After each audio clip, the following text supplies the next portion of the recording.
You know how to book flights and hotels. All you're missing is a tool to plan the travel experiences you'll have once you arrive. That's why you need Viator. Book guided tours, excursions, and more in one place. There are over 300,000 travel experiences to choose from, so you can find something for everyone. And Viator offers free cancellation and 24/7 customer support for worry-free travel. Download the Viator app now and use code Viator10 for 10% off your first booking in the app. Find travel experiences for you. Do more with Viator. What's the easiest choice you can make? Window instead of middle seat? Picking a vendor who sends a great gift basket? Outsourcing business tasks you hate? What about selling with Shopify?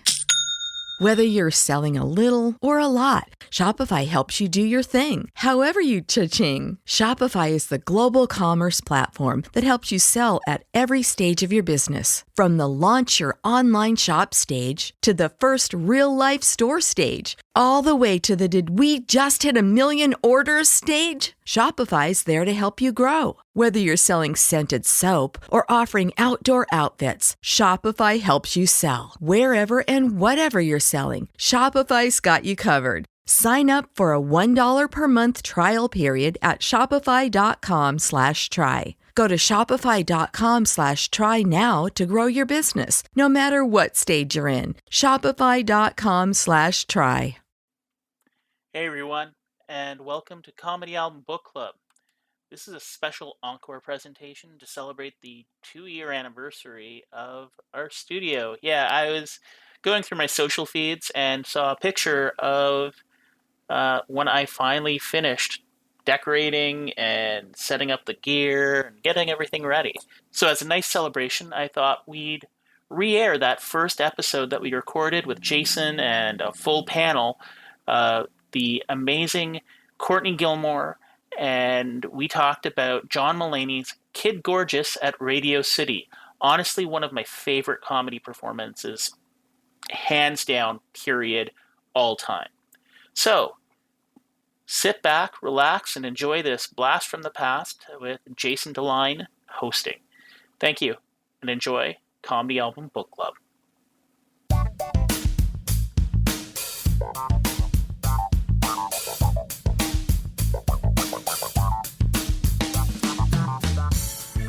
Hi there, and welcome to Comedy Album Book Club. I'm your host, Jason DeLine, and this is the podcast where we listen to an influential, loved, hated, or rarely heard comedy album, and a panel of comedians, actors, writers, or other comedy fans talk about it. I wanted to take a minute and thank all of our listeners, and we have some from all around the world. We've got quite a few from the United States, the United Kingdom, Canada, Germany, Australia, Sweden, Norway, Israel, and even quite a few in India. So hello, everybody, and thanks for listening. Today's album is John Mulaney's Kid Gorgeous, live at Radio City Music Hall. We recommend you listen to the album or watch the Netflix special of the same name before going any further into this episode. John Mulaney was born in Chicago in 1982. When he was 7 years old, he had the opportunity to audition for the role of Kevin in Home Alone, but his parents declined. In 2004, he graduated from the same school as his parents, Georgetown University, where he met fellow comedians Nick Kroll and Mike Birbiglia in the school's improv troupe. He spent 6 seasons as a writer at Saturday Night Live, having co-created the character of Stefan with Bill Hader, and became only the 3rd writer to host the show without ever being a cast member. The other 2 were Conan O'Brien and Larry David. He's known for his detailed storytelling and confidence of a much older man. Kid Gorgeous is Mulaney's 4th comedy special, airing on Netflix in 2018. Today's album was chosen by Toronto comedian Courtney Gilmour. She's on the podcast today as our featured guest. Also joining us in the studio is our producer Matt Ardill, a self-professed comedy nerd, and stand-up comedian Ryan Dillon. Once again, welcome to Comedy Album Book Club.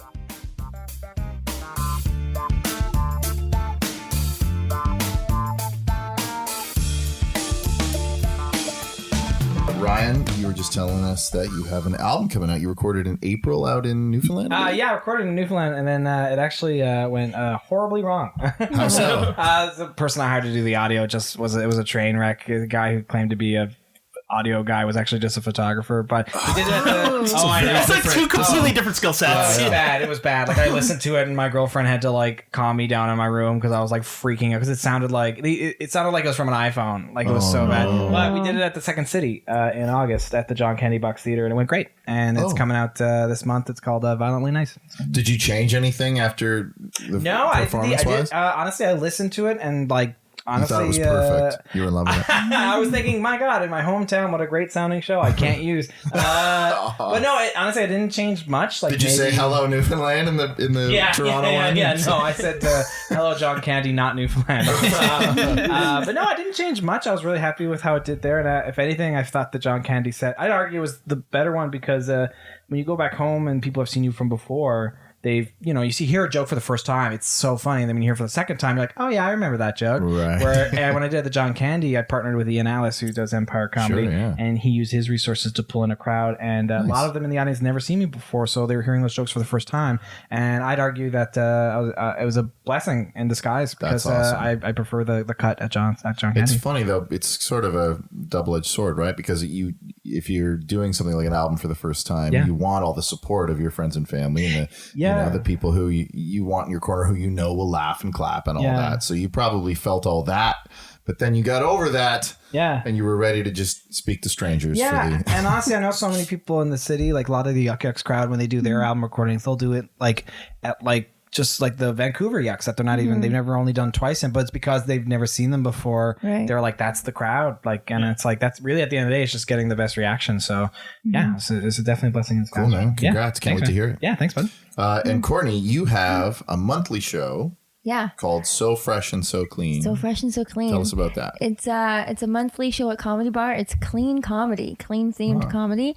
We're 3 years running now, so it's me and Noor Hadidi. We produce it, and it's pretty fun. What's the idea behind? I mean, it seems obvious what it is, but you felt like there was an audience for it. Yeah. Well, I mean, we're still, even after 3 years, we're still sort of like pulling in our audience. Like, we're trying to figure out, like, who is it? Is it moms? Is it is it churches? Is it, there's like so many different people who like appreciate clean comedy, but like, there just wasn't like a steady clean comedy show in Toronto before this one, and it's just a good place to like for comedians to workshop their showcase material, or if they're going to be on TV or corporate gigs and they can't swear and they want like a room where they can like exclusively perform to people who are expecting that, then it's just a cool. Do you find that people? Do you have people on who don't do it normally, and it's sort of a challenge for them? Yeah, and that's the thing. It's a really good writing challenge. And the funny thing is, I find that there are, like in Toronto, we have not many people, I don't know if you would say, would like define themselves as a clean comic. I can't even think of anyone off the top of my head who like specifically,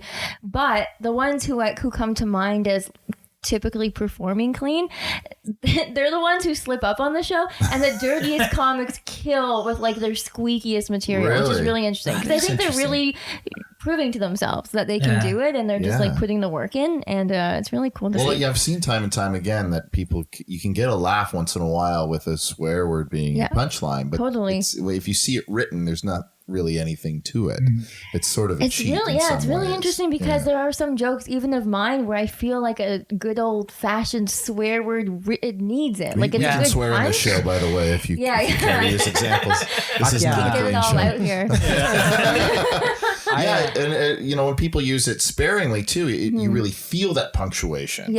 Whereas if it's every other word, it sort of becomes just noise, right? Yeah, it's a good writing challenge, if anything. Yeah, that's really interesting. I think it makes complete sense that the dirty comics who do squeaky clean do really well, because a lot of people think it's really easy to write dirty jokes, but it's not. It's you have to be really smart, because you can go up and be like, I'm gross and whatever, and then like, people are gonna like you're gonna get the cheap laugh. But like some of the best joke writers in the city, in the country, I think, are considered dirty comics, because they have to be clever. They can't just go up and use the crutch that is being gross and dirty, but they have to actually write like Tyler Morrison is probably I consider one of the darkest, dirtier comics in the city in terms of like his he's very much like a roast comic, but like his joke writing is sharp. It's so smart. Sharp and smart. So I could see him doing your show and being like super clean. And that's the best part too, is because you don't have to be you can be dark and clean. There's no like So what defines clean then for the show? Well, the thing is, we're always learning what that, what the parameters are. Like running this show has really opened my eyes to like how subjective it is. Like some comics will be like, yeah, for sure have 5 to 7 minutes polished clean, and then you watch them and you're like, really? You thought that was that's interesting. I mean, there's some great innuendo in, G-rated sitcoms from the 80s too, right? So do you guys still embrace that? Or? We have like some parameters that we've set because we do want to establish a theme, and we do want people to come knowing that it's a clean theme. Right. So we just say like no big swears, no fuck, no like explicit sexual content. Beyond that, if it's like TV appropriate, then that's pretty much what we do. But we're trying to get we're trying to get a little squeakier just because comics love to be rebellious, and so we want to we want to kind of make sure they're not towing the line too much. But the thing is, like Ryan said, like there's joke writing is not easy in general. There's plenty of bad dirty comedy, and there's plenty of bad clean comedy. Really bad cringy clean jokes. Like it's not like a moral superiority thing, that like clean is automatically better. It's just like, what can you do that's maybe challenging to you or better for different audiences. A lot of times laughter comes from people being uncomfortable, right?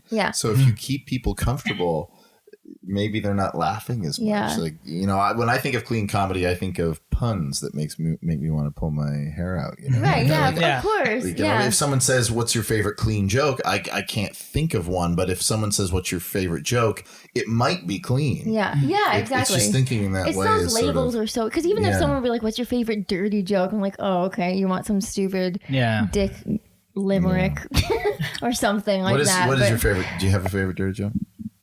I probably do. I can't think of it off the top of my head. But that's funny what you're saying about like it's sometimes the comedians will be on stage and like they'll be at the last joke and they'll do that like, so what do you guys want to hear? You want to hear a clean joke or a dirty joke or something? And everyone always goes, dirty. Like no one's ever been like clean or dirty. Like, oh, you're squeakiest, my good sir. My mother's here.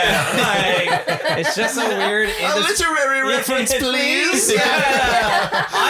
I've read books. Prove it to me. Do you have any jokes about Stilton? Some good fine cheese jokes. That's really true. I do love your show because it is good practice for showcases. You always kill the show too. I love doing because there's also fun. For me though, like I would consider myself a cleaner guy. But I've done your show and I went, that's not as, now that I think about it, but it's just funny how that perspective of just and we do get sometimes we get audiences that are a bit more reserved and conservative, and so you think that you're like going to kill with this joke and it won't land as well, and I'm like, don't sabotage yourself to be rebellious, like you want to have a good set, we want you to have a good set, I also find your show a really good lesson in people looking for a product because like because like you said, there are probably more conserved people and more reserved who want to experience comedy, but they're not comfortable with dirty material, but they go, this is advertised to me as a consumer, this is going to be a clean show, so when you go and pay for that, so it is frustrating when you get the rebellious comic that's like, I'm going to do this and be like, clever, and do you get a lot of people going like, you know what I mean, like is that in a lot of people's sets that they're just trying to force the innuendo, like Oh, yeah. You mean people get really creative for sure. That could be really fun too. Yeah, totally fun. You get the whole spectrum of people doing clean comedy. So it's fun. I like the name of it too. Like there are so many shows out there these days where you don't know what it is. Like Change Purse, the show, the best show ever. Like, okay, if you say so. I own a purse. It's for you, Ryan. That show is for you. Well, that's great, guys. Cool. So these guys both have lots of things going on. And we're here today to talk about the album Kid Gorgeous, live at Radio City Music Hall by John Mulaney. I think, Matt, correct me if I'm wrong, this is the most recent album we've done on the show. Yes. This is by far, I think, probably by a good 10 years, I think the newest show we've done. Patton Oswalt, his Werewolves and Lollipops would be the second. That was early 2000. That's a good one too. Yeah. So this is like a year old, if that. Not even. May of this year. It dropped. I'm not sure when it recorded. It was last year. Well, he just won an Emmy for it, so it's got to be within the past. Past 12 months. A daytime Emmy, but still an Emmy. Hey man, I'll take a daytime Emmy. I'll take a 3 o'clock in the morning. Is it a smaller statue? You think? The daytime Emmy? It's chocolate. It's chocolate. It's a keychain. So Courtney, this was your pick. I love this album so much. Yeah, I'm tell us so why. excited. It's like structurally genius to me. I just find it so brilliant. I've watched it like 56 times. I watched it today again just to like refresh. I probably by now know the variation of colors in the backdrop that are always changing. Like I just love it. I love his finesse. Like I think I'm very drawn to his style. Like just really good structured jokes and they're so not clean like clean comedy, but clean like like clean cut, like very like polished. Like there's no fat on it. There's no fat on it. Every word is there for a reason. I listened to the album versus the special. Yeah, right? And it's a lot of like we did live at the Met with Robin Williams, and there's a ton of stuff that just doesn't work in the album. But in this session, there's nothing cut. Yeah, like it is beat for beat, second for second, the exact same as what you get on Netflix, and that just speaks to that. Like these are finely tuned jokes where he knows every beat, when it's going to land, and how to land it. And it's fast. Like you never get bored, but it's well paced. Yep. And it's a nice length. It's like 60 minutes. It's I think the exact is 63 with the music on either side. But I mean, an hour is a really nice length to me for a comedy album. And some people with their specials really wear out their welcome with a 90-minute, 2-hour. You just don't want to laugh that long. It was like Old Guard would be like you listen to older albums and they'd be like 2 hours or an hour and a half, and you'd hear about like, some people doing like long shows, but people would say like, well, we loved it, we were engaged. But like, it's so funny. I feel like sometimes now with like the way we obtain and retain information now, like shorter videos and like clips and like stuff, that it's like the idea of like, and sometimes I know people can't even sit through an hour and a half show at Comedy Bar. And it's just like, so it's funny how like at 60 minutes, I also agree is like a nice clean, like that's where you're like the money for me too. Yeah. Yeah. Okay. Well, we're all agreed on that. So you mentioned that you you mentioned the colors in the background. So I'm just driving 2x4s. Yeah. Oh, can we talk about just because? Well, okay, you made a good. I haven't listened to I've only watched the special, and I really liked. And I've had this discussion because I have friends who are John Mulaney fans who don't think that this is his best special, and I know, right? Oh, and I like having those conversations because it just proves like how varied people's tastes are. So it's not like you're wrong. It's just like it shocked me just because to me, I love it so much that I can't even register in my mind that I love New in Town and I like Comeback Kid and stuff. But this one was just like so flawless to me. But yeah, so at Radio City Music Hall, I was worried that venue would like swallow him a bit, but I really liked the cinematography. Even I was even tweeting while I was watching it for the first time. I was like, I can't believe I'm talking about the cinematography of a comedy special, but I like the way it panned across. I like the way it zeroed in on him and came out, and I like the backdrop and like everything about it. I liked him. I mean, he surprised me in how much he owned that entire stage. He just like prowled the stage. Yeah, he really makes use of the entire width of that. That's the most I've ever seen that man. Throwing that move. EpiPen. See, like I don't know if you watched Aziz Ansari's special at Madison Square Garden. That swallowed him. That to me was like tinny. It was just like, this is so much bigger than you. Like especially something so bombastic in his presentation. It sucked the air out of it. It sucked the air out of it. And I'm like, and he's a very high energy comic and everything. And I just felt that venue was like, I don't know, it's too intimidating. But this just felt the complete opposite. The occasion. Yeah, exactly. Yeah, and it all sort of suited his style. Like it felt very old fashioned and bright, but there's also the darkness, like that weird sort of short film. It's almost like a Lynch film that starts the thing with that woman taking him up the elevator and all that stuff. Like it's dark but bright, and that sort of fits him too because he's got such a youthful energy, but some of his material is very dark as well. I just felt like the whole bookend of that really fit well with his sort of sensibility. And he does he kind of reminds me of like an old like a jazz singer in the 40s. He's very like even like you can tell his influences are Seinfeld and like the people like the ones that we've all listened to, because he'll wear a suit. Like even when he's doing Letterman or like even like a festival, he'll wear a full suit and he'll do like a proper intro of music, and he'll like start right away with it. He won't be like, "How are you guys doing tonight?" He just starts with a joke, and it's like you can see his influence in just not just the way it dresses, but even like you said, like the stage, like it had a very like Frank Sinatra 50s, like the light changes. Well, his comedic influences even go back further than that. I mean, he recently talked about his favorite comedy albums, and one was a Nichols and May album. Yeah. And I think Nichols and May, was that her first? No, it's her first album. Was their first album,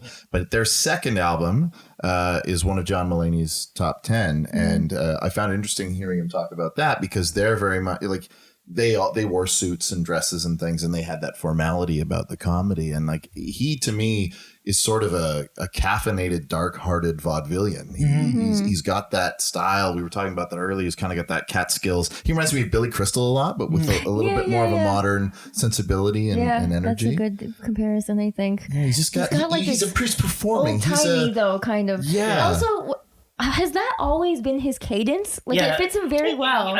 But it seems more exaggerated, though. It seems like it's refined it. Like, this seems to be the ultimate expression of John Mulaney, the character of John Mulaney. Yeah. Because, I mean, he does a lot of other character work. Like, you watch him in The Kroll Show, and, like, you know, Too Much Tuna, Hello. So he does, but this is very much that, sort of like Stephen Colbert as Stephen Colbert on The Colbert Report. I think this is, to a degree, maybe a bit of an exaggeration, but because it seems to progress with each special and each album. Yes, I think, I I think part of that has to do with like coming from SNL as like a writer and like having this pedigree, and he clearly wanted to be a stand-up, that he jumped into like his first special. Oh, sorry, a cat just walked in, and I thought it was a ghost. I've never been so upset than so happy so fast in my life. I was like, oh, ghost, oh, cat. But there hasn't been a cat in this building for 25 years.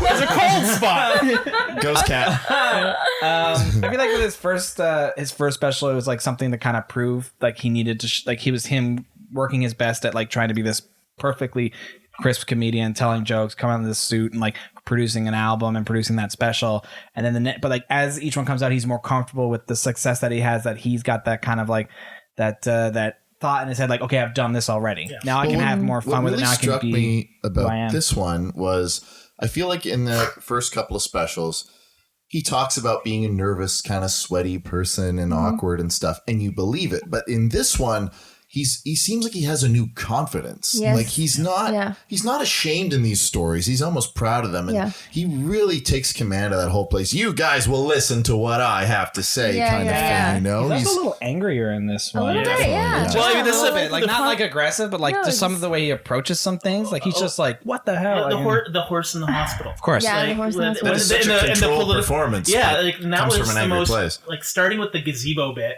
Yeah. And which transitions into the horse in the hospital. It's like that's the most self-controlled, angry political rant, and that just makes it that much better. Because when somebody starts yelling or getting angry, it's okay, I guess even if you're on board, you detach from it. But he just keeps the pace, so you're always laughing. But that just makes it sink in that much better. And it's like. It's just completely refined his voice to the point where he can just really nail the bits. Well, we're at an age too now where we're all yelling all the time, and now for a voice to break through, I think they have to have a calm about them. And Bill Maher and Dennis Leary are sort of, and Bill Hicks are the sort of the old style of you got to listen to me and get through. And now it's, well, I've got the microphone. I know you're going to listen to me, so I don't have to yell at you. Yeah. And it comes across much more nuanced. It's a lot. It's like when you're at a show where like the crowd is very rowdy. Like you're at a club show or everyone's really drunk and you're like, you almost you start talking faster and you get really loud. But then what that causes, everyone else starts getting louder because they want to keep talking to drown you out. But if you just like start whispering, just start talking low, it puts everyone this like, because it's all of a sudden like they feel themselves be rude, what I mean? So it's like by being like a restrained voice of talking about something that is frustrating so many people, it makes people listen. And it takes confidence to do that. Oh yeah, because you have to believe that people will stop and listen to you. Whereas I think maybe earlier John Mulaney was like, "Please listen to me. Don't look at me too closely." Well, I mean that's part of the act. But I mean to a degree, he was never on camera when he was at SNL. He was a writer, and there's a hierarchy there. And I mean, I have a suspicion if you're camera ready, they're going to put you on camera. Like look at Leslie Jones, who she was hired as a writer, was on the show. I think he probably was that timid guy, and maybe it took the time to find himself. At least these days it almost seems like he writes a voice that doesn't quite suit who he is in real life, but I think he's grown to match that voice.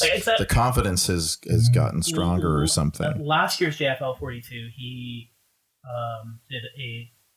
was one of the headliners, and he did a little, not a meet and greet, but one of the Comedy Con interview things. And he's just such a welcoming human being. Like he came out, he's just friendly. It's just you get that energy from him. Like there's some people who are like kind of tough, kind of like I saw another comedian and who I quite like, and it's just like, you're not the energy I expected off of you. He's got a delicateness to him, and I feel like he seems graceful. I feel like he was raised in a house where you put things on coasters or doilies, and like I feel like he likes that. And your father calls you a Nazi for not getting up off the bench. But I believe he alphabetizes his records. He just seems like an organized sort of neat. Very neat. And he seems he's sort of stuck in time. Like we talked about, he's got that old fashioned delivery, but he also looks very boyish, but sort of seems to have the way he talks about his personal life of a much older man. Yeah. And he's just this sort of anachronistic person, and that's part of the charm. Yeah. But I also like, he has these great stories and that rhythm to his jokes. But then he'll also stop and have a little aside of like a little smirk. Like there's a little aside in there where he was talking to a friend, and he said, and while they were talking, I was just waiting for my chance to talk. And that just wasn't really part of the story, but it was just this fun little comment on people in general. He's good at that. He has a lot of that. Succinct. Yeah. Or like throwaway lines. Like, well, not even throwaway, but like even one of his punchlines when he's talking about the Nazi, his dad calling him a Nazi, and then my mom said, I made a salad with craisins. And then that's the end of the joke. And it's so good. Or, and like the tossaway lines too, like there's the bit when he's talking about JJ Bittenbinder, and he's like, he can estimate the cost of a child's coffin, and then which is funny, but what really brings it home is that once you write that, it goes into your set. Nobody laughs, but it stays in your set. Yeah. Like I'm butchering it, but. That just that was like an inside comedy joke. It's not even really a joke. That's what's really interesting about that. Punctuation. It's making it okay that last horrible thing just happened, sort of thing. When he's in that, I think it was New in Town where he has a line. He goes, and so I lied to them, like a liar. And it's just such a but it's like a statement of fact. Like it's not really a silly joke, but it's just like a fun point of view of what that means, of just a way to pronounce. It's like he looks at anytime he looks at a point where there's new information added to the audience, he has a comment on it, whether it be in context of the joke or a non sequitur that just somehow still works in the world that he's created. And it's just that's one of my favorite things, because that's why he's just so it's just pop, pop, pop, pop, pop. That interests me so much about how he does those asides and non sequiturs. He doesn't sort of mumble them like a lot of comedians do, where it feels like a throwaway. We've said the word throwaway, but he doesn't approach them that way. He will say them, make sure you hear these asides. And it's odd, but he makes it work. He's got the confidence that this is funny.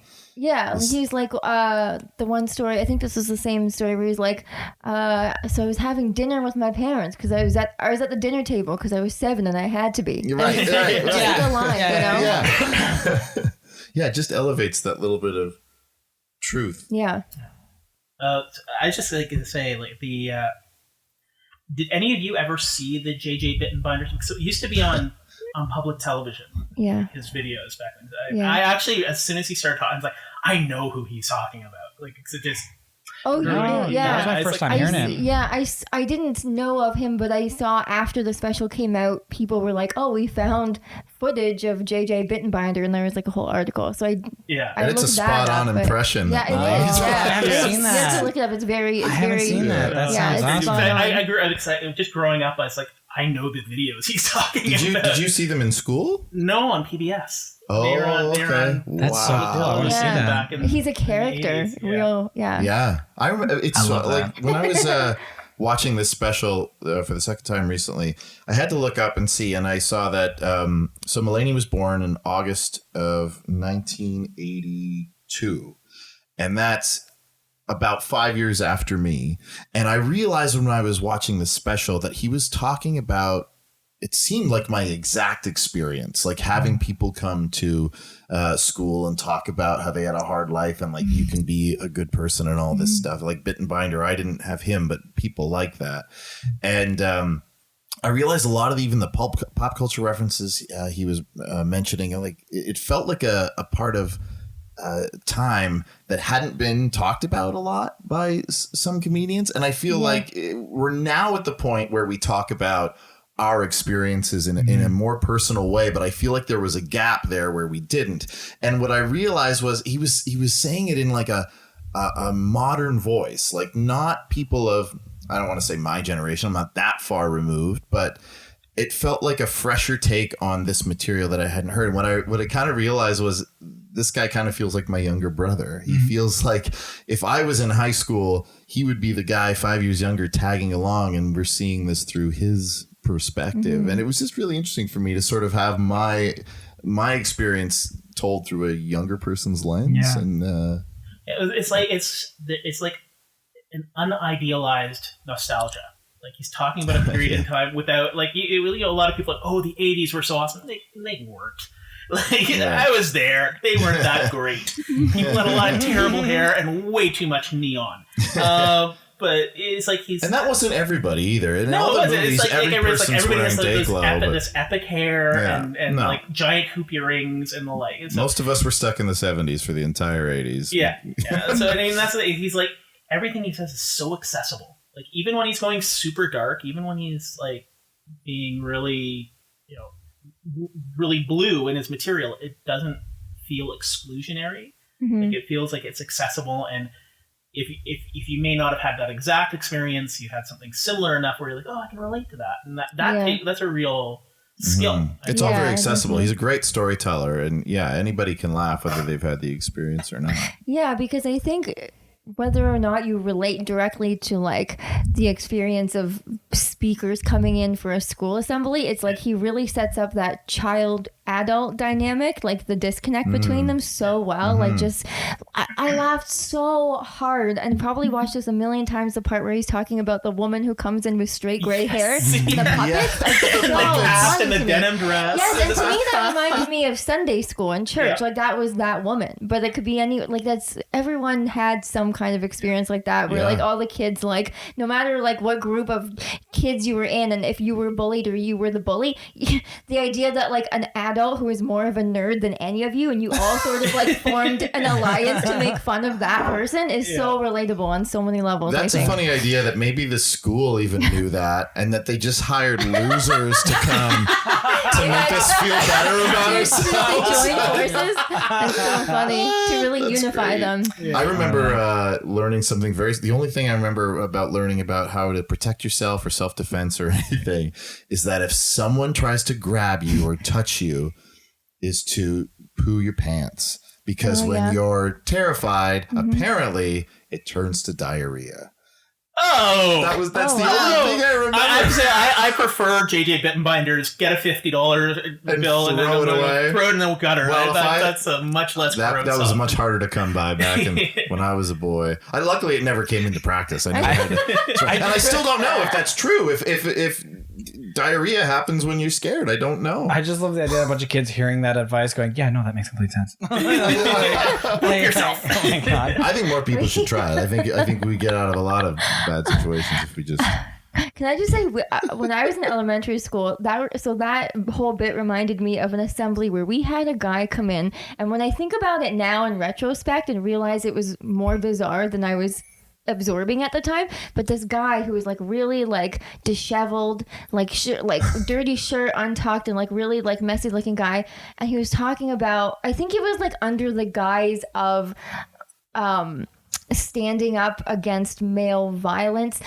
No, but violence against men or something like that, which is a worthy cause. But when I think about it and I remember what he was saying, and he was so angry, I was like, that guy was a men's rights activist. Like, for sure. Like, that's absolutely what he was. We just didn't have a name for it. And I remember him being like shouting a lot, being really angry at women. And I was like, and I remember thinking, I'm like, he seems to be talking about something that's like good inherently, but he seems contradictory. Yeah, there's something slanted there. What vice principal was like, this guy makes a lot of sense. The one who just had a divorce and was really not happy. Yeah. That's exactly. He looked like a stereotypically freshly divorced, bitter guy. Freshly divorced is my favorite two words put together in this podcast. I appreciate that you guys at least somehow learned something, because what I had, we had a guy called the three-legged policeman. And he would come, there was this, when I was in grade school, it was like grade 2 or 3, and it's funny because I only bring him up now because he was this three-legged policeman. That was the whole performance. Was he had a song and dance routine. And he was a policeman. And what he did was he had one arm down between his coat and would reveal a third leg. And he had like this dance routine. But we didn't learn anything. Like I don't remember being different after that. But then like 2 years ago, a year ago, my girlfriend and I were in Newfoundland, and we were like got in a cab, and we're just talking about like, well, what school did you go to? I went to Bishop's. I went to St. Augustine's. Like, oh, St. Augustine's. I was like, yeah, great school. I was like, oh, I used to work there sometimes. I go, I was a three-legged policeman, and I was like, no way. And I was like, and now he's driving cabs. And I was like, man, I just and then we didn't really follow up, but I wanted to know much more about his life. There's so many questions. I know. My mind is reeling. Like, I can't imagine how that could be helpful. To have I don't know, but I like to think that cab was shift and had 3 pedals, and he was using 3 legs to drive the entire time. But so he's a three-legged policeman. So he's a cab driver who was an ex. He was a policeman, and he would go to schools to teach stuff about like safety. But I don't remember. I remember him talking about something. But then the dance routine happened. But it was like the dance routine. And like everyone was like, "How'd you get that third leg?" Like because we were all young. Like that was the part. Like, of course, that's what you're gonna remember. I don't know. It was so bizarre. So he may have been like teaching just saying no to drugs. It could have been that, but who knows? But that third leg just blanks out. When the third leg came out. All I take away is look out for three-legged police. Yeah, I didn't learn much in math, but it definitely wouldn't help if she just started juggling with a fourth arm. And I was like, yeah, my math teacher was a pretty good juggler. I was like, I don't remember what we learned though, because that stood out to me. It was so bizarre. It's kind of sad, but for a policeman to come to a school and talk to children about safety, they have to have a gimmick to get in the door. Yeah, they can't just come up and just do the job. Like, it's like everyone's just like, that's not important enough. The auditions or like the friggin' interview, and it's like, yeah, but I have a third leg, and he's like, you're hired. Yeah, like, extra limbs. It's so bizarre. It's so bizarre. Oh man, but yeah, he does tap into like a nostalgia with a lot of his jokes. That's not direct, but he's not like, you guys remember N64? Like, he does like it's never have you ever noticed or did you experience? It's always here's my experience, and you laugh he at lets it or you join relate it to it as opposed to like pigeonholing you to be like a tapping into like cheap nostalgia, which is easy to do. Big Mouth is kind of a lot like that as well. Yeah, the cartoon he's voicing. It's him and Nick Kroll who created it. Right. I love Big Mouth. And like the two of them, it's just very. It's supposed to be set now, but it's timeless, and it's more wood. Yeah. But it's timeless, but it's just like those are as gross and as inappropriate as those kids are. Yeah. That's kind of how I remember kids thinking. Like that kind of confused. Sure. It goes back to Courtney's show. I think about being like. Remember we said like you can be. It's harder to write dirty jokes because you have to be smart and clever. Like if you were to tell me that Big Mouth was a show about puberty and it was all done through dick jokes and stuff like that, I would be like, I'm not watching this. But like it's such a smart show. Smart. Yeah. It's so funny and it's so smart. It pushes the limits too. Like it's really smart that they have adults playing the kids because they say things that we would never allow child actors to say, but they have that experience that those children can relate to, which is kind of cool. And the messaging is like it feels like it's gonna like on the surface it looks like this is gonna be a joke that's going one way and the actual intent and it pulls it off is the exact opposite. It's like this is kind of gross or mean or nasty, but it really does a good job of highlighting, yes, that character is gross and mean and nasty, and you're laughing at it. It punches in the right direction. Well, it does a good job of, I think, balancing the fact that, kids going through puberty are kind of obsessed with sexual things, but they're also innocent and sweet at the same time. And, it's not just one or the other. They can experience both. And they're still trying to figure out who they are. Yeah, that show, again, it's like John and Kroll, they tap into like that kind of nostalgia about being too heavy-handed in a way, like especially with that show too. About thanks. Big Mouth, it's really, really good. Yeah, like Matt says, it does feel timeless. Like it feels like it could have been set during the 80s or now or whatever. Like some of those things are just universal, like that lack of information. And yeah, they don't use social media as a tool for them to learn. Like it's all about like going through experiences through human interaction, as opposed to like, watching a music video and he said this and then getting turned. Like it's all about like how kids and even the adults sometimes in the show, like you see how they react to each other. That it's just universal. Like everyone's going to go through that no matter what time period you're in. Man, this reminds me of another thing when I was in grade school. There was a video that was brought in that was supposed to teach us everything we need to know about sex. And I wasn't allowed to watch it because I guess they thought I couldn't handle it. This is probably like who? The teachers at the school, I guess. It was like a film strip we were supposed to watch. So I was in grade 5 or 6. So I was like 10 or 11, I guess. And I was like in a small group of kids who had to like go sit in another room and not watch it because they didn't think we could handle it.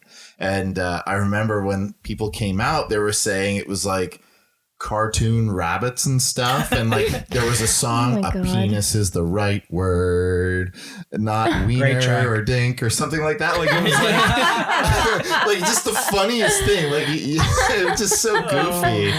And I'm still sad I missed it. I love when they try and make those things actually silly, and it just takes you right out of it. Whereas like Big Mouth, you get the Shame Wizard, which sounds stupid on paper, but I'm like, oh god, this is too real right now. And then you start going Winky Dinky Rabbits, I'm like, I'm good. I'm just gonna let my mom bring a book to me and walk away. Like, do you guys remember learning anything? I was literally in school. Oh, not. Or was it not really? School, I don't. Any of you guys I was in public school. Were any of you guys in? Public school. I was in public elementary school. Yeah. I went to Catholic school first. I was in Catholic school from kindergarten to grade 3 or 4, and then that was when the building, like, they stopped becoming a Catholic school and then they changed to public. So the building stayed the same, but then they just I remember we were just so excited that we didn't have to wear a uniform anymore. Like, it was always a white shirt and black pants, which was insane because we were kids, and we are literally covered in stuff all the time. Like, it's just coming home with chocolate milk stains and chip. Like, it was just so stupid. Then when I wore a Pokemon shirt for the first time at school, I lost my mind. Like, it was just the best. So was your chapel converted to like a cafeteria with just no, they still got the church there, but it was just but it did change. But I don't remember.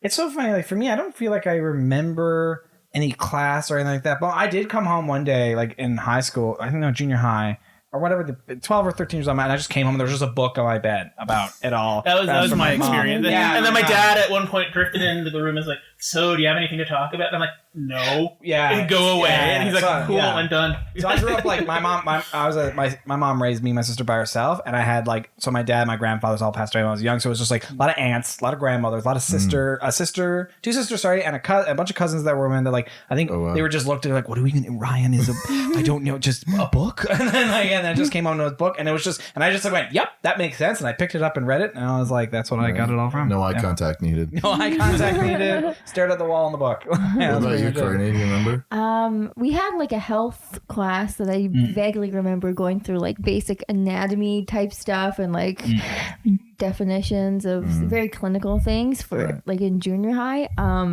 My parents never ever talked about it ever. We just did not. We were my family is very religious, and so they were like, well, you'll learn about it at school and church. When it's too late, you'll learn about it. I mean, we weren't supposed to like they were like pro abstinence and stuff like that, like pro life, pro abstinence and all that stuff. So it was like, you don't talk about that stuff. So I had to, my friends had big mouths and were able to tell me a lot of stuff. And then now I get where the name of the show comes from. There you go. There it is. That's why when I watch that show, it feels like it feels like, oh, I wish that. I mean, I don't assume children watch that show, but on some level, it's almost like it's such good sex ed, though. But think about it. If you watched, I was 13, 12 watching South Park when I clearly shouldn't have. So it being on Netflix, I'm sure. Oh yeah, I'm sure it almost helps that it's an animated show, that there are going to be kids that there probably are going to be kids that watch that and are going to be better because of it. I think so, because it's just We're trying to kill their friend Kenny every week. It's funny and smart and like just so real, and I just like when I watch it, I'm like, oh, I wish I had something of this like kind of resource when I was younger, because I didn't, and I went to Catholic high school and they didn't talk about stuff like that either. No. Catholic. Where'd you go to high? Waterloo. Yeah, that sounds right. Mm-hmm. I had a similar experience to you boys. I wasn't given a book, but I found a book in the bathroom one day in the cupboard called "Talking to Your Children About Sex." That's better than the books of my father's that I found in the bathroom. Well, that's another show. So I read that book cover to cover. It was like, if your child asks this question, here's the answer, and that's how I learned. I was the adult and the child in the scenario, so it's very odd. So funny. My parents had that. You remember that 1970s Joy of Sex? Like with there's joy sex, with everything the you always want to know about sex, but we're afraid to and ask. They just left it out, and I'm like, I'm a kid, I'm gonna look, and I'm like, scarred for life. I felt like most of my experience was like the book. Obviously, I did read it, but like it was a lot of it was also kind of like Big Mouth, where like you and your friends talked about it, and like you kind of like learned through them and like their experiences, like just talking about it and be like, so I got hair here, and then you're like, what? And like there was a lot of that for me growing up, because like again, I didn't have a proper talk, but it was a lot like the kids in that show. Like you really learn a lot from just other people experience and just hive mind of just like they must take what you got, and like, oh, that's it just what merges into You just reminded me, I totally forgot about it. This one guy, Chris, in grade 5, I was sitting with my friend Jody and him, and he said one day out of the blue, just smiling, I have a pubic hair. And then, like, just to best him, I was like, I have 7. And then Jody's like, wait, you sit down on the toilet like 1, 2. That's so funny. Yeah, there was only 2 approaches to 2, was either shame or confidence. Totally. Because it was like some people would be like, they would like, as a kid, I remember there was some people that like would brag about things like that. Yeah. And then they were like, I don't want anyone to know about my one pube. Like it was just like, yeah. And with Mulaney too, like it's you come from a religious family, you went to Catholic school for it. It's interesting because he brings his upbringing into his material so much that his Catholic heritage, and it's like my wife, who she went to Catholic school all the way through, and she loves his jokes, and she has a very sort of similar sense of humor, where it's like I'm curious how much that Catholic upbringing informed his humor, where it's like where there's a rebelliousness to it, but it's still a politeness. Still polite. There's still that Catholic guilt that's sort of built into it from and he acknowledges it, like with the reference to like, I make fun of it a lot, but whenever I hear Bill Maher say, who's going to believe in the man in the sky? He's like, my mommy. Yeah, it's true. It's that interesting thing where like geeks are like that too. Or you were talking about something similar to that about being a goth. Yeah. How you can make fun of something that is your own, but if someone else makes fun of it, you defend it. It's defensive. Yeah, you got to draw from your own experiences, because that's not his style. It's to make fun of necessarily other people. It's always detriment to him. He's always self-deprecates without it being too like heavy-handed about it. He's not like, I'm so ugly. Like it's more clever than that. But like again, the horse in the hospital. Even when he's angry at somebody, in that case, it's Trump. It's like it's never that tangerine monster, or it's never something like even. He also never says his name. I believe he doesn't say his name once during that bit, which adds so much strength, because there is strength in Trump's name. As soon as you say it, it's like we'll edit that out. But like just by not saying his name, because that's just what he likes. He likes when people talk about him power. It does give him power, and it's such a funny joke because it's like by not saying his name is the biggest fuck you, because it's like if someone showed him that clip, like this guy made fun of you, and he's like so sensitive. He needs to watch it. But the fact that like it probably confused him. He wouldn't have got that. Am I the horse of the hospital? Yeah. Am I the horse of the My hospital? hooves are the nicest horse. When does the king come in? I assume I'm the king. Yeah, but I thought that was my favorite part of the joke is that we never hear his name great. once, but it's just we know. Yeah. And if you can connect with your audience and like tell, like make them think what you want to think, and it makes you feel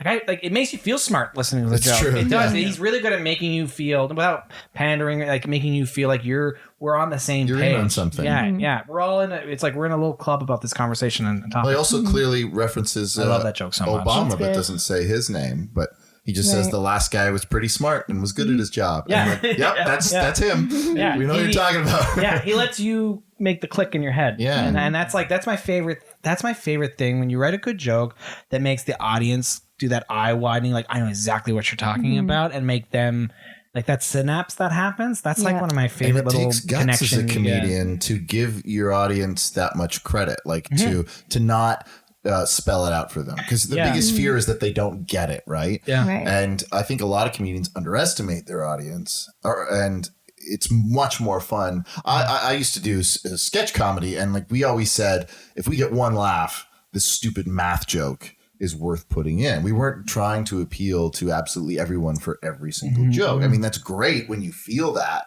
but sometimes it's okay to tell a joke that's only for a few people. Yeah.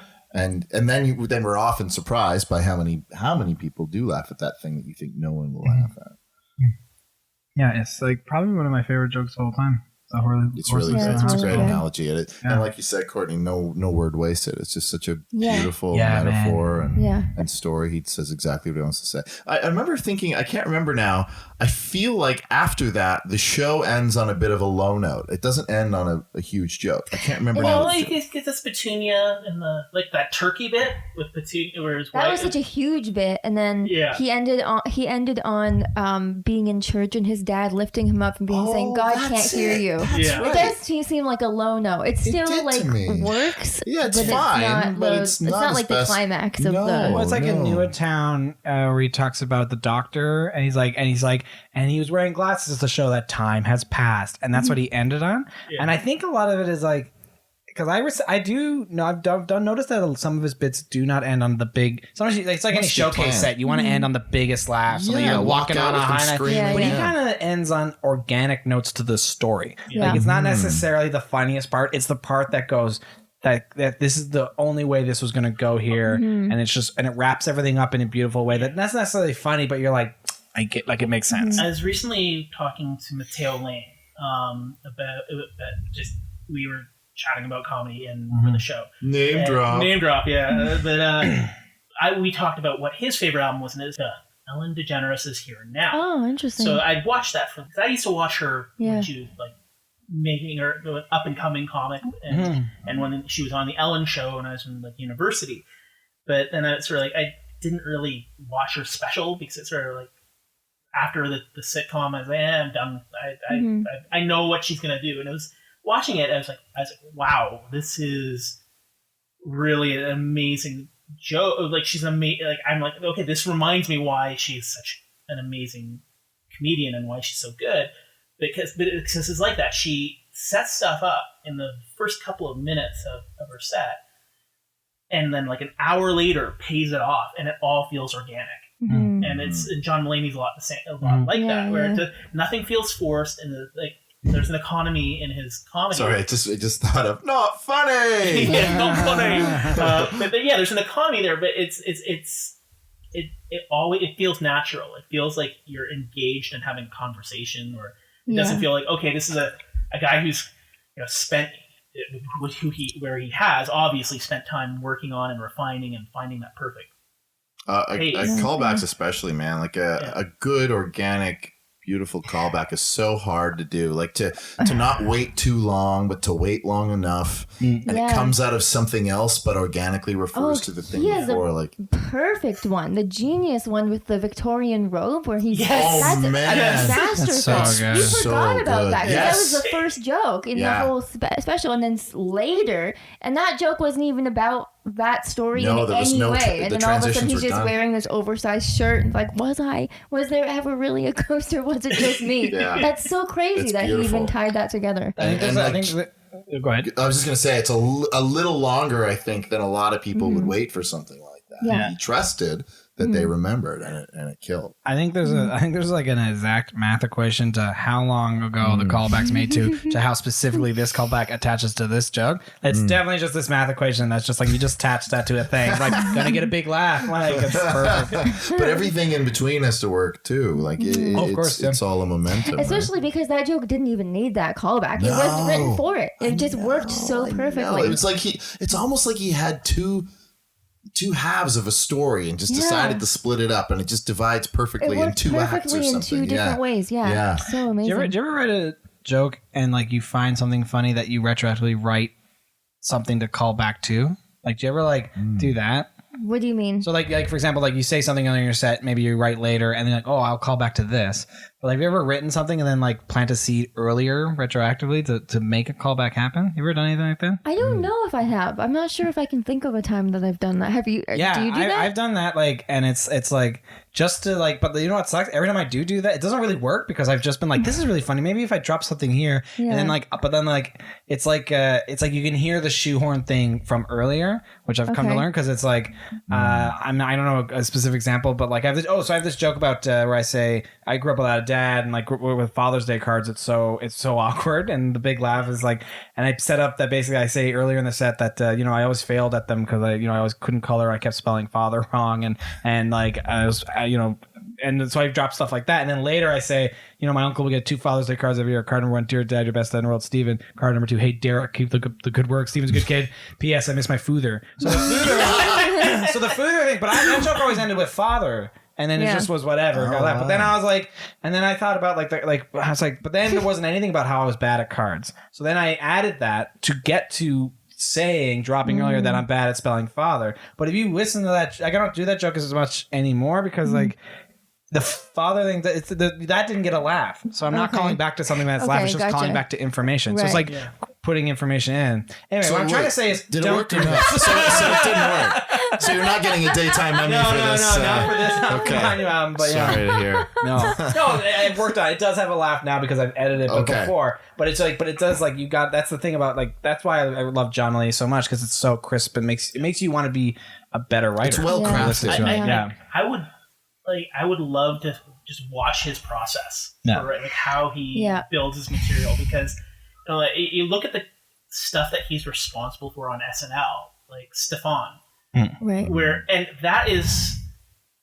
that's almost like an inside joke between him and Bill Hader of their own kind of like aristocrat situation, where it's like every week he would just change up the material, right before it goes, and Bill wouldn't know until that's why he would crack sometimes because he would write new cue card jokes without telling him, and then he'd just come up. That's why he did those pauses. Yeah, he was reading the cue card, going, "Oh my god!" and it's like I want to know his process. I want to watch how he builds his material because it's so finely crafted. It's just really interesting. Did you see the SNL he hosted last year? Yes. Do you remember the sketch with the lobster dinner? Yeah, the thing they basically let him do sketches that he wrote that they rejected because he has the power now to do it. So but it's funny watching a sketch like that and even thinking about the jokes he wrote for Stefan, because when you watch his stand-up, like it's fairly clean, but like he does talk about some darker stuff and some like also other gross stuff, but like he has a style within himself. Yeah. Whereas like I'll watch a sketch that say he wrote, and I'm like, he wrote that? Because it's just like there's definitely a weird little dark part in his head that's every now and then he's like, I'm gonna call Kroll. Like, that's why he has Kroll as his friend, so he has that little like avenue to explore that part of his mind. Speaking of Kroll, I'd love to segue now into getting your thoughts on Oh Hello. Have you guys all seen that? I have not. I unfortunately have not. No. It's one of those things that's always on my list, and it's because I like to watch comedy like with a couple of people. Like I like watching stand up by myself, but at the same time, like if I know my girlfriend's gonna be home, I'd like to watch it because I feel like it's fun, more fun to laugh with a bunch of people. Yeah. Like if you watch an episode of The Simpsons by yourself, you're gonna be quiet. But if you watch it with 3 people, even if it's an old, you'll notice that people will laugh together. Yeah. So I don't want. But Oh Hello's on my list, but because it's not like a traditional stand-up show, it's a little harder to pitch to my friends who either aren't comedians or people have already. All my comedian friends have friggin' seen it. So it's like I've started and stopped it a few times. I can't get through. It's not for me. I can't stand it. Conversely, I love it. Really? Yeah, I love it. A lot of people love it. A lot of fans. I'm not a huge Nick Kroll fan, to be honest. Oh, okay. Probably cut that part out. But I love Mulaney, and I like some stuff Kroll does. But yeah, these characters they play for like 90 minutes, it's just... I find it insufferable. It's very much a love letter to a very specific subset of New Yorkers. Yeah. It's the comedy and the setup, and there's inside Broadway jokes, not even just like inside New York. Yeah, I mean, specific to Broadway. I think it deserved a sketch, but that's it. I get what they're doing. Maybe even a callback. Maybe they could do a recurring sketch. They could do it twice, 5-10 minutes tops. But man, yeah. Man. I don't know. We'll have to do a recap so another crazy time. that some people love things and some people hate. I know. Well, it's like you're saying though. Like you're saying, you're surprised at some of the stuff he wrote, and I feel like almost everything that Mulaney's attached to, I enjoy, except this one thing. Yeah, right. I just can't get into it all. Well, it's like, it's so funny now we go back to what we like and do and hate about someone's career. I love John Mulaney, but I tried watching one episode of Mulaney. Oh, yes. With Martin Short as his father, like the Fox show. Did you see any of that? Yeah. It is Did it tough. make it past? No, it got One canceled. season. Right. One season. It's a very My wife Numbers. loved it. She loves Martin Short. She loves Mulaney. I love Martin Yeah, like Short. who can't? I mean, But this is the kind of sitcom they almost don't make anymore. Yeah, it was a It's, very old-fashioned sitcom. Yeah. And like the entire cast, every single person in there on that show, on their own, is somebody whose work I enjoyed. Yeah. Yeah, yeah. Yeah, there's a lot. Like when you heard the announcement, especially consider that like Seinfeld's clearly a huge influence on him. Oh, yeah. So the idea of having his own pedigree sitcom is based on huge. his life with his like. Notice how Mulaney, the name of the show is his last name, right? Yeah. Which is like Seinfeld, Oh, and it's yeah. all about like his being like a comedian. Like it's very much his love letter to the shows he watched growing up that he wanted to do, but it just didn't translate well. No. Even some of the scenes, like I think in the pilot they do the joke. Remember where like the doctor getting the finger in him, and he's like, oh, like he saw that as a thing in TV, and I remember going, oh no, this is a stand-up joke. Like it just didn't translate. Right. No. And it's so weird because like you said, there were so many people going onto that show. I was jumping, and I was so stoked, and I saw the pilot, and I was like, Yeah. woof. And comedy, I argue that you do got to let it breathe. Like if you watch the first season of Parks and Rec, it's not that great. No. It's Oh, not first that. It's a little actually tough to watch. But once they know the find the characters groove. and grow, and they find the group. But Mulaney was, And it tanked. it tanks. It was tough. It was tough. I didn't get Yeah. past the second episode. But it seems like he was hip to that very early on, right? Like Yeah. he was just like, "Oh, this flopped," Yeah. which is like unfortunate, but also cool that he like bounced back from that. Yeah, some people in don't such a bounce back from monumental that. way. Yeah, Well, Yeah. I think that may be his time as a writer at SNL because Yeah. you either learn to deal with rejection fast, Yeah. or you don't last in that writer's room. Yeah. And He's also not a jerk that went around blaming everybody No, else for the yeah, show. he and owns telling it. you. He owned it. Was like, this Yeah. show's bad. That And goes a then he long kept way in going. this business. Oh my God, yeah. Accountability Oh my is God, huge. yeah. yeah.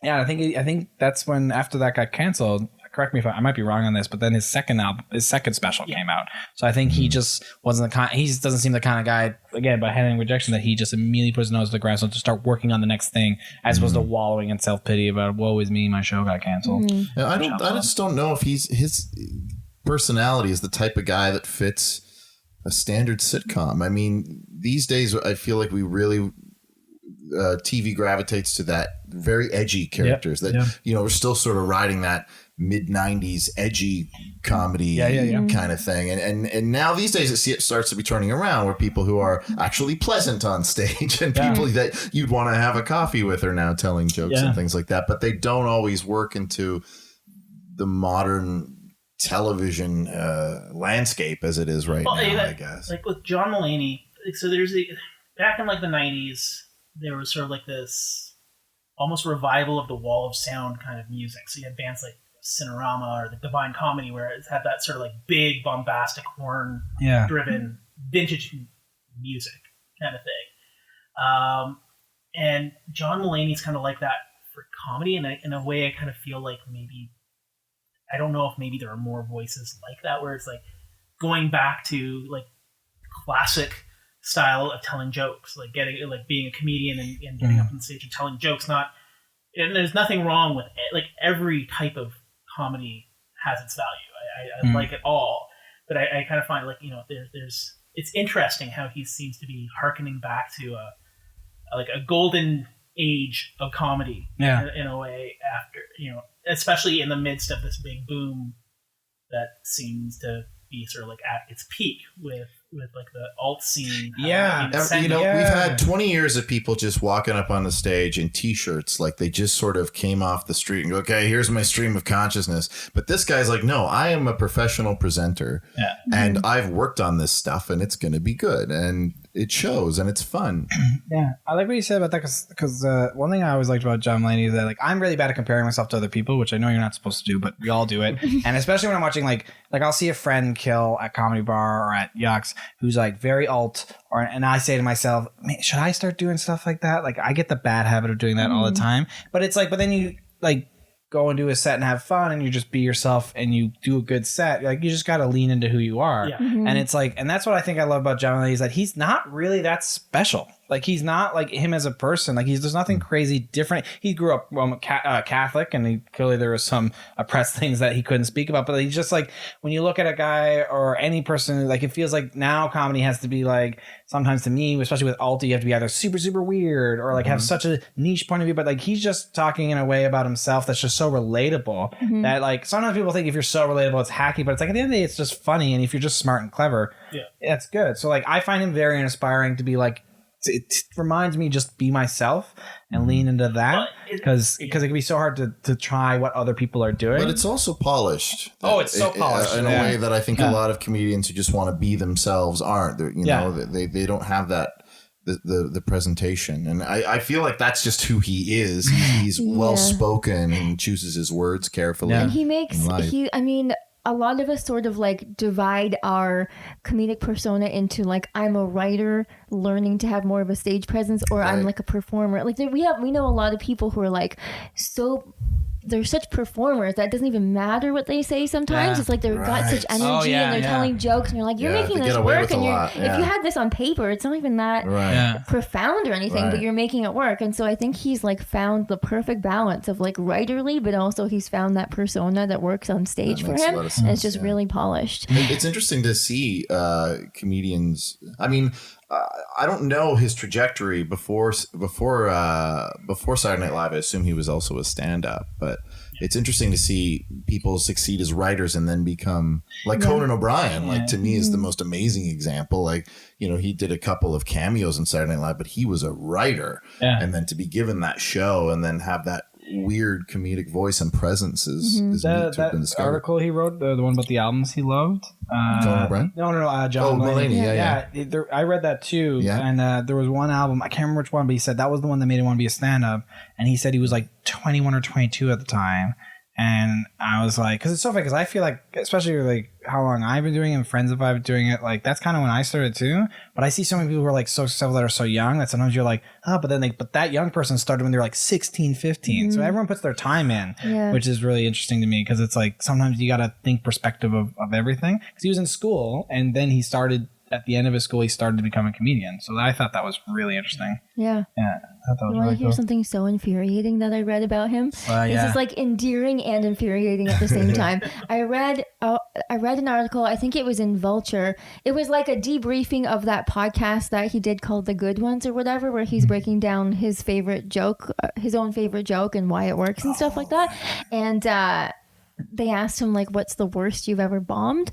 And his story of the worst he ever bombed was he did this gig where he was doing all his best jokes and people were just like not responding to it. And he's like, I don't know what's going on. Like people don't like me. And he got really dejected. And then the guy who he was touring with pulled him aside and was literally like, John, like you're too clever for these people. You need to dumb it down a little bit. Like they just don't get you. Like you're on another level. Like you got to bring it. You have to be less. I think like the main advice was like you need to be less tangential and like long-winded and like less wordy and stuff, but like ultimately it seemed like he was saying you're too much of a genius for anyone on this planet to comprehend. You need to come down to like, John. I read that and I was like, okay, that's the worst you've ever bombed. All right, well, that's funny. He kind of reminds me in a way a lot of Jim Gaffigan, and they'd be really just bear with me in that he defies expectations in a lot of ways. Like And with Jim Gaffigan, it was like watching his TV show, which John Mulaney was on, just like randomly bump into each other on the street in New York, and there was kind of a rivalry between them. But they both are, they both have a similar upbringing. They both have. It's like more the counterpoint of two people from a similar starting point ending in very different locations. And Jim Gaffigan, when his material is again squeaky clean. It never on stage he never like strays from that, but off stage and other like his TV shows, like that went places that I would never have expected it to go. And it sort of shows a depth there, and then so that's where I find like there's a parallel in a way. It's interesting to think of how comedians find success by sort of through a narrow focus in their voice, but they actually have a much broader voice, and they want to do different things and darker things. But do you guys feel like you have to narrow your field to be successful, like to do sort of one thing? Do you feel like you have a style or a persona that is specific? Court, you want to take that one first? I don't feel that I have to, but I feel like I've spent a large chunk of my career trying to find what works for me best. I definitely know now what makes me feel like I'm being the most authentic on stage, and I'm only in the last year realizing that it's when I'm like cheerfully angry, like like kind of ranty a little bit and just get like saying things that get me riled up and like kind of yelling, but in a way that's not actually mad. That works a lot for me. But I don't feel like pigeonholed into or obligated to find. I'm sure some people do though. I don't know. What about you? I kind of like, I'm kind of a similar, like I think we've been doing almost the same amount of time. Yeah, and it's just like I've been doing I'm 28 now, and I started really doing stand up when I was like 22. Yeah, and it's just like I feel like same thing, just constantly trying to figure out what works for me still. Like I'm still only a baby, but like there's times where I've recently noticed sometimes when I'm nervous, there's a voice I'll go to that's almost kind of like silly, childlike, that I'll go for. It just crushed a few times at a few things. So I'm like, that's almost like, but it started to become a crutch. Like I would go to that if I felt like it wasn't going to work. And I've been trying to get out of that because like it's just doesn't, like people have seen me live. It's like, I've never seen you perform like that before. It's different. But then we had our showcases last night for all the fests, and like I'll be honest, I didn't have the best showcase fest I've ever had. It was definitely not one of my better ones, but like I listened to it because I recorded my phone, and it was because I was nervous, and I went into that kind of whatever voice, and I felt so dumb because I was like, why don't I just go do what I usually do? And then the other night I did Comedy Bar, someone's show. I don't know what it was 2 nights ago, and I did the exact same set, but I just went up. I had like a half a glass of wine in me on an empty stomach. I was like, I'm just gonna have fun, and I just was myself, and the set went really well. But it was the exact same set, and I was like, this should have been my showcase set. Why didn't I just do my thing and just go and just be myself? Well, that's the hardest thing about an artist, right? Like you want to do well, but you also get bored.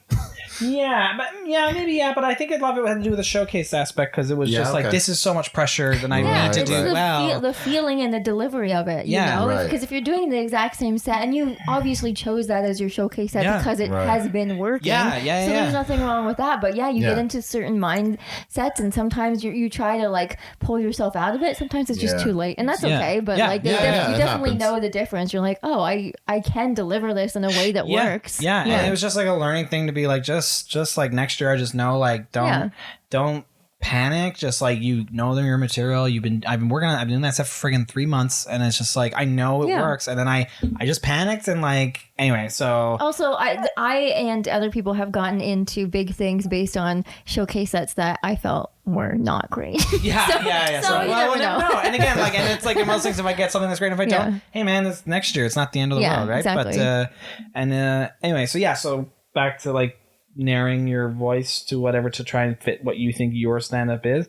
I think it's always changing and evolving, but I think it's not about finding your voice, but learning to just trust yourself. Yes. Because once you start trusting yourself, I feel like that's when you do your best. When you just go, I know this is gonna. It's like a confidence thing that you just earned. Yeah, it's because confidence that's you've not earned. because the huge distinction is it's not choosing your voice, because you can choose whatever you want. If you're not actually feeling it, that's not your voice. Like I think it's just your voice is you are actually feeling fun and happy and happy to be here, calm in the moment, and then whatever is flowing out of you, that's just what you're going with, and then that's it's an extension of you. Yeah. Or whatever that you is. Right. Because some people like, you look at someone like Nick Nemiroff and like that's definitely him on stage, but like he's not like that necessarily in person, but like that's his voice. And same with anybody who's got more of an alt thing. Bobcat Goldthwait, like I mean, like I've seen him in interviews. He's definitely a little bit like that on stage. But when he's on stage, being like, like it's like, well, that's a character. It's a character, but he learned that that's a character he wants to be, and he trusts it's him filtered through that. Whereas like when I put on that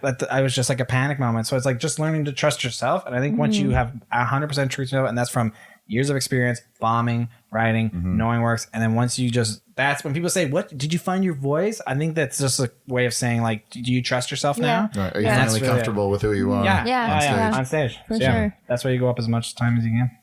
Yeah. Cool. Okay, we're about ready to wrap up here, but I want to ask you guys, like, who do you feel is sort of a contemporary of John Mulaney? Is there someone that you feel he is similar to? I mean, we talked about how he collaborates with Nick Who's Kroll, younger now coming up? Not necessarily. Maybe someone he harkens back to, or I feel like Seinfeld a lot cuts back to me with him. He's sort of his hero, right? Yeah, Seinfeld. I think a lot of the like the Rat Pack kind of vibe he gives off. Like I think it's that clean. I think he just loves well structured jokes. Because if you look at the structure of some of his jokes, like none of them are breaking the mold. Like it's like it's a lot of like this is like this, and then an example of this, which is just joke structure 101. Yeah. It's just easy to understand. Yeah. So I think it's like Seinfeld would be the biggest one for him. I think I would say so too. Yeah. Cool. And do you see him affecting a change at all in the way comedy is being delivered now?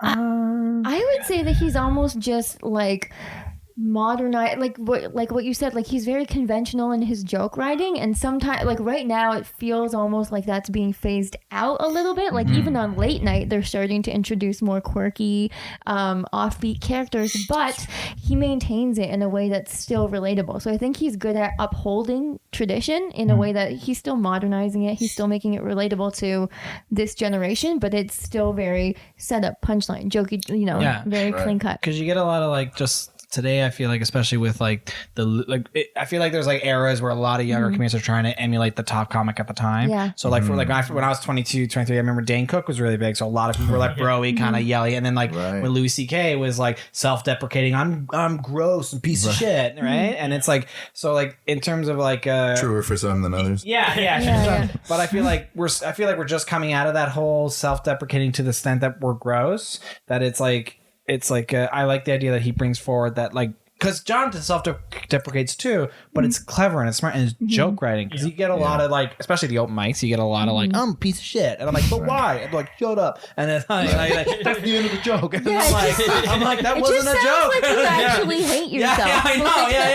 And I think that works too when there's a different climate in the world. Like with what's happening in the States right now, I think people really want to. It's a cliche, but laugh again and laugh at fun stuff and stuff that isn't necessarily political humor and rants and how horrible a person is. Like bring some sunshine to the stage. That's okay. Yeah, it just shows like just how like just sitting down and doing it, putting the pen to the paper, the keyboard, and just writing and just working at it and just focusing on it just shows that like that hard work's not going to go out of style. Yeah, that's what he's showing. Yeah. Hard work's not going to go out of style. Yeah. You know what I mean? Yeah. So, and I as someone who considers myself a very written comic, I appreciate that. And like, oh, there's an example of someone who's just putting the work in, writing jokes in a traditional way that's still working. That's good enough for me to be like, oh, I'm doing something right. I don't need to go outside of my bubble to like be weird or crazy if that's not what I'm feeling. Because I would to compliment what you said there, like I would say I'm more of a performer. So when I watch John, it inspires me to be like a better writer. Oh, nice. It makes me go, I need to be a better writer, and that makes me like set 2 hours today to write. It makes me go, I'm going to, like John Mulaney, I meet up with him all the time, and we just like take a look at our jokes and just I know that I need that to bring me to that next level. So it's like, that's what I like about him a lot.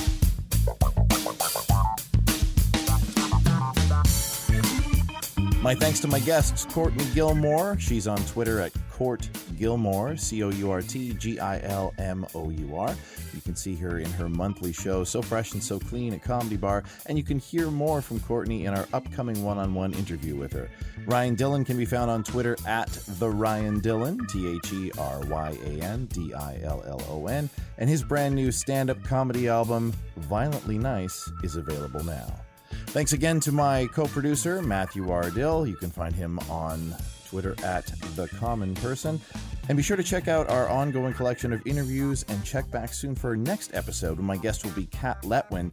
We'll be discussing the Maria Bamford album, How to Win. Until next time, this is Jason DeLine. Thanks for listening to Comedy Album Book Club.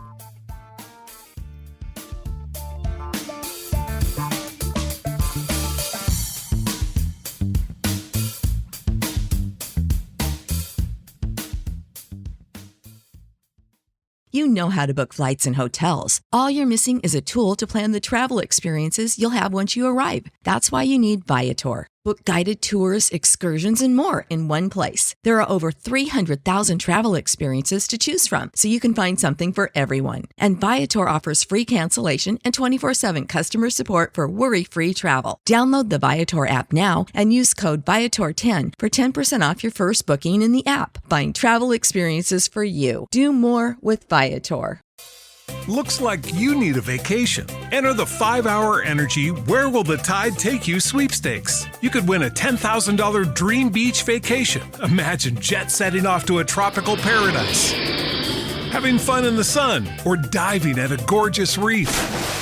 It's up to you. No purchase necessary. Go to 5HETide.com for official rules and to enter. That's 5HETide.com. Enter today. Ends June 30th, 2024.